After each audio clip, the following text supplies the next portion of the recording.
Breaking news from around your world on this Monday, August 19th, 2019. I'm Larry Rice. The United States has made secret contact with Venezuela's Socialist Party boss as close allies of President Nicolás Maduro's inner circle seek guarantees they won't face prosecution for alleged abuses and crimes if they cede to growing demands to remove Maduro. That's according to a senior Trump administration official who spoke with the Associated Press. Diosdado Cabello, who is considered the most powerful man in Venezuela after Maduro, is among a handful of top Venezuelan officials who have secretly reached out to the U.S. to negotiate safety guarantees if they help topple Maduro. A second meeting is in the works, but has not yet taken place. It's not yet clear whether the talks have Maduro's approval or not. Cabello, who is 56, has also been accused by U.S. officials of being behind massive corruption, drug trafficking, and even death threats against a sitting U.S. senator. The administration official said that under no circumstances is the U.S. looking to prop up Cabello or pave the way for him to substitute for Maduro. Instead, the goal of the outreach is to ratchet up pressure on the regime by contributing to the knife fight the U.S. believes is taking place behind the scenes among competing circles of power within the ruling party. The Islamic State claimed responsibility for an explosion at a wedding hall in Afghanistan over the weekend that killed 63 people and injured more than 180. In an IS statement, it said one of its fighters blew himself up at a large gathering in the Afghan capital of Kabul, while others detonated a parked explosive-laden vehicle as emergency services arrived at the scene. Afghanistan's President Ashraf Ghani condemned the attack as barbaric and blamed the Taliban for providing a platform to terrorists. The Taliban denied any involvement in the attack, also condemning it.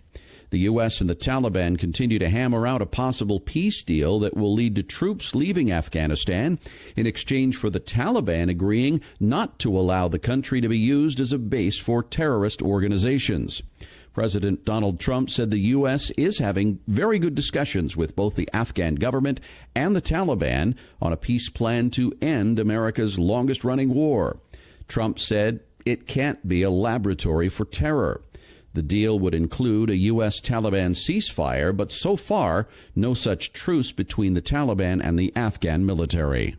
Organizers claim that at least 1.7 million protesters turned out for a rally Sunday afternoon in Hong Kong in a massive show of force against unpopular government leaders and a police force they accuse of brutality. The Victoria Park location and neighboring streets looked like a sea of umbrellas despite the heavy rain. Sunday's demonstration marked the 11th weekend in a row that protesters took to the streets of Hong Kong. The initial rally in early June came in response to a proposed extradition bill that would have made it easier to send criminal suspects to mainland China for trial. Organizers said that the movement has evolved in response to abusive tactics by the Hong Kong police and the heavy influence of Beijing on their city's politics. The enormous turnout was seen by attendees as a positive sign compared to more extreme actions, such as an airport sit-in earlier in the week that grounded hundreds of flights and erupted into violence, which prompted Beijing to describe the protests as the first signs of terrorism. Organizers plan to march again on August 31st. Russian Defense Minister Sergei Shoigu said that Moscow will not deploy new missiles on the condition that the United States show similar restraint in Europe and Asia. The announcement came after Washington withdrew from the 1987 Intermediate Range Nuclear Forces Treaty, a Cold War-era pact prohibiting ground-launched cruise missiles with a range of 310 to 3,400 miles. The U.S. decided to withdraw after accusing Russia of violating the agreement, which Moscow denies. President Vladimir Putin announced Moscow's exit from the treaty following Washington's move, but Shoigu said that doesn't mean that Russia plans on ramping up another arms race between the two countries. Shoigu told the Rossiya 24 TV channel, "Unless there are such systems in Europe deployed by Washington, we won't do anything there." An Iranian oil tanker detained in Gibraltar since July 4th left the British overseas territory Sunday. Gibraltar authorities ordered the release of the tanker, the Grace 1, after receiving written assurances it would not deliver its oil to Syria, which would have violated European Union sanctions. The U.S. has made a last-minute effort to seize the vessel on the grounds that it was linked to Iran's Islamic Revolutionary Guard Corps, which the U.S. has labeled a terrorist organization subject to U.S. sanctions. But Gibraltar said only EU sanctions, not American ones, were applicable in its jurisdiction. Iran has denied the tanker was ever headed to Syria. A leaked dossier compiled by the United Kingdom's Cabinet Office predicted that the UK will hit a 3-month meltdown at its ports, a hard Irish border, and shortages of food and medicine if it leaves the European Union without a deal on October 31st. Without a withdrawal agreement, the document says the UK will be vulnerable to severe extended delays for medical supplies and food, with rising prices also a possibility. A senior source said the document is not Project Fear, but the most realistic assessment of what the public will face with no deal.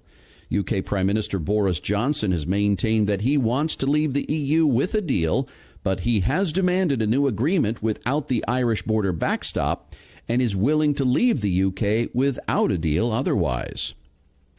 General Electric defended itself Monday against fraud investigators who said last week the Boston-based conglomerate had failed to put aside money to cover $29 billion in potential insurance losses and had improperly counted profit from subsidiary Baker Hughes as its own.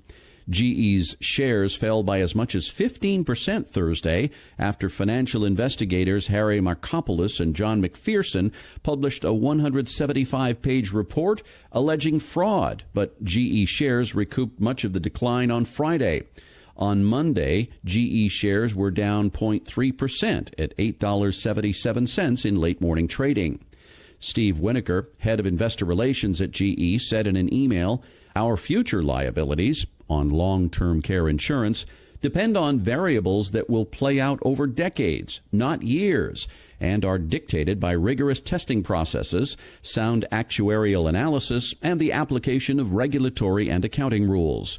GE's comments follow the report last week that alleged there was fraud in the company's accounting. GE has disclosed that its accounting is being investigated by the U.S. Securities and Exchange Commission and the Department of Justice. The Trump administration is extending a ban on the use of U.S. passports for travel to North Korea for another year. The State Department said the ban will remain in place until August 31st, 2020, unless revoked by Secretary of State Mike Pompeo. The ban was imposed in September 2017 by then Secretary of State Rex Tillerson and renewed in 2018. Tillerson took the unusual measure following the death of an American student, Otto Warmbier, who had been detained in North Korea. The State Department says it determined there continues to be serious risk to United States nationals of arrest and long-term detention for Americans traveling to North Korea, according to the notice that will be published in the Federal Register this week. The ban allows certain categories of American citizens, such as aid workers or journalists, to obtain a special validation passport good for one trip to North Korea. The move comes amid stalled diplomatic efforts to restart nuclear talks between North Korea and the United States. Counterfeit alcohol laced with methanol has killed 25 people in Costa Rica. The Ministry of Health said in a statement Monday that 59 people have been hospitalized by methanol poisoning. Authorities shut down 10 businesses and seized more than 55,000 containers of liquor that contain the methanol, a colorless poison found in antifreeze. Bootleg alcohol is often branded to look like a legitimate product, then it ends up in bars and stores. Experts said that bootleggers disguise the fake liquor by hiding it among real cases. A report released Monday estimated that illegal alcohol made up 19% of total alcohol in Costa Rica. Symptoms of methanol poisoning include drowsiness, confusion, headache, dizziness, nausea, vomiting, mania, coma, seizure, heart and respiratory failure, and the inability to coordinate movement. The FBI is conducting tests to determine if the bootleg alcohol could be related to the deaths of multiple Americans in the Dominican Republic back in May. Jack Whitaker, whose Hall of Fame broadcasting career ranged from the first Super Bowl to Secretariat's Triple Crown to short essays from major sporting events, died Sunday of natural causes in his sleep in Devon, Pennsylvania. He was 95. Whitaker, a Philadelphia native who was wounded on Omaha Beach 3 days after the D-Day invasion, began his broadcast career at WCAU-TV in Philadelphia, and then spent 22 years working for CBS Sports. He then worked for ABC from 1982 in the news and sports divisions and was part of that network's Olympic coverage in 1984 and 1988. Jim Nantz, the lead CBS Sports announcer, said in a statement, "I grew up watching him deliver contemplative and contextual prose with his famous short essays, bringing class and dignity to his industry."